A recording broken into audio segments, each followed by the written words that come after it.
তেল পিঠা ভীষণ মজার একটি পিঠা। চলুন আজকে সেই রেসিপিটাই আপনাদের সঙ্গে শেয়ার করছি। প্রথমে আমি শুকনো চালের গুঁড়া, এটা আতপ চালের গুঁড়া ছিল, 2 কাপ পরিমাণ দিয়ে দিলাম। দিয়ে দিচ্ছি 1 কাপ পরিমাণ আটা, ময়দাও দিতে পারবেন। দিয়ে দিলাম হাফ কাপ পরিমাণ সুজি এবং 1 কাপ পরিমাণ চিনি দেওয়ার পরে আর একটু দিয়ে দিলাম, এটা আসলে কম বেশি আপনারা করে নিতে পারেন। দিয়ে দিলাম হাফ কাপ পরিমাণ গুঁড়া দুধ, এটা ফুল ক্রিম দুধ ছিল। আর সাথে দিয়ে দিচ্ছি 3 চা চামচ পরিমাণ খাঁটি গাওয়া ঘি। এখন এই উপকরণগুলো আমি খুব ভালো করে হাত দিয়ে মাখিয়ে নিব।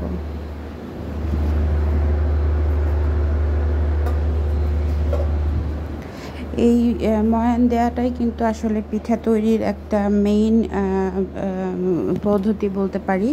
কারণ হচ্ছে আমরা ময়ানটা যত ভালো করে দিব, মানে সব কিছু যত সুন্দর করে মাখিয়ে নিব, সেটার উপরে ডিপেন্ড করে আসলে আমাদের পিঠাটা কত ভালো হবে। তো এখানে আমি উষ্ণ গরম পানি কয়েকবার করে দিয়ে একটু একটু করে এই গোলাটা তৈরি করছি। একবারে দিব না, তাতে হয়তো জলটা বেশি হয়ে যেতে পারে। তো আমি 2-3 বারে পানি দিয়ে অল্প অল্প করে আমি ব্যাটারটা ভালো করে গুলিয়ে নিব। আর এই পিঠাটার মিশ্রণ আসলে খুব বেশি ঘন বা খুব বেশি পাতলা হবে না, তাতে করে পিঠা ভালো হবে না। আমাদেরকে এই মেজারমেন্টটা ঠিক করতে হলে অবশ্যই হাত দিয়ে বারবার করে গোলাটা চেক করে দেখতে হবে, যাতে একেবারে লিকুইড না হয় আবার ঘন যেন না হয়, সেক্ষেত্রে কিন্তু পিঠা কখনোই ভালো হবে না। আরেকটা গুরুত্বপূর্ণ টিপস হচ্ছে এই পিঠা তৈরির জন্য, সেটা হচ্ছে আমরা গোলাটা যত বেশি সময় রেখে দিতে পারবো, পিঠাটা কিন্তু তত বেশি ভালো হবে। তো এখানে আমি এখন খেজুরের গুড় অ্যাড করে দিচ্ছি কিছুটা।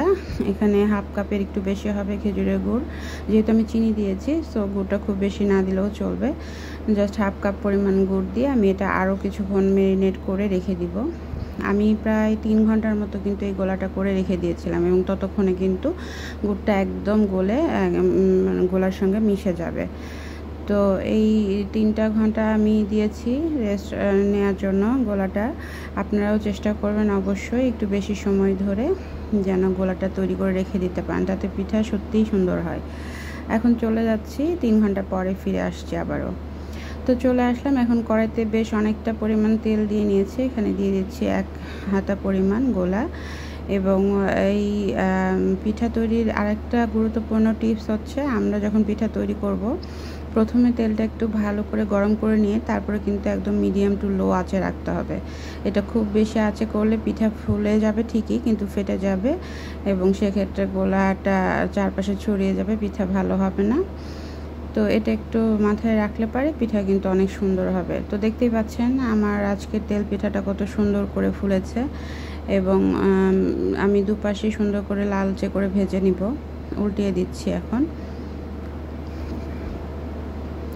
তেল পিঠা আসলে এমন একটি পিঠা যেটা ছোট বড় সবাই খুব পছন্দ করে থাকে, এবং এই পিঠা 3 দিন ধরে যদি আপনি রাখেন, আমি আজকে যেভাবে তৈরি করে দেখাচ্ছি আপনাদেরকে, আপনারা অনায়াসে ফ্রিজে রেখে খাবেন, এতটুকুও শক্ত হবে না। কিন্তু আসলে শুধু চালের গুঁড়া দিয়ে যদি আমরা পিঠা তৈরি করি, সেই পিঠা তখন দেখতে অনেক বেশি সুন্দর হয়, কিন্তু পরবর্তীতে ওই পিঠাটা আর খাওয়া যায় না, একদম শক্ত হয়ে আসে। তো আমার পিঠাটা আমি তুলে নিচ্ছি, আপনারা এইভাবে একটু ট্রাই করে দেখবেন, হোপফুলি অনেক বেশি ভালো লাগবে। এবং 3 দিন পর্যন্ত এই পিঠা ফ্রিজে রেখে খেলেও একদমই বুঝতে পারবেন না, একদম নরমই থাকবে আর সুন্দর। তো আমার তেল পিঠা করা হয়ে গেছে, দেখতেই পাচ্ছেন কত সুন্দর হয়েছে। আমি বেশ অনেকগুলো তেল পিঠা করে নিয়েছি একইভাবে ভেজে। তো আশা রেখে আপনাদের আজকের রেসিপিটা ভালো লাগবে। যদি ভালো লাগে অবশ্যই লাইক কমেন্ট শেয়ার করে পাশে থাকবেন। আর আমার বিগত 2টো ভিডিওতে আপনারা অনেক ভালো রেসপন্স দিয়েছেন আমাকে। আমি একজন নিউ কামার, রান্না নিয়ে নতুন কাজ করছি। সো আপনারা যেভাবে আমাকে সাপোর্ট করছেন, এটা আমার জন্য অনেক বড় পাওয়া। সবাইকে অসংখ্য অসংখ্য ধন্যবাদ। ভালো থাকবেন সবাই।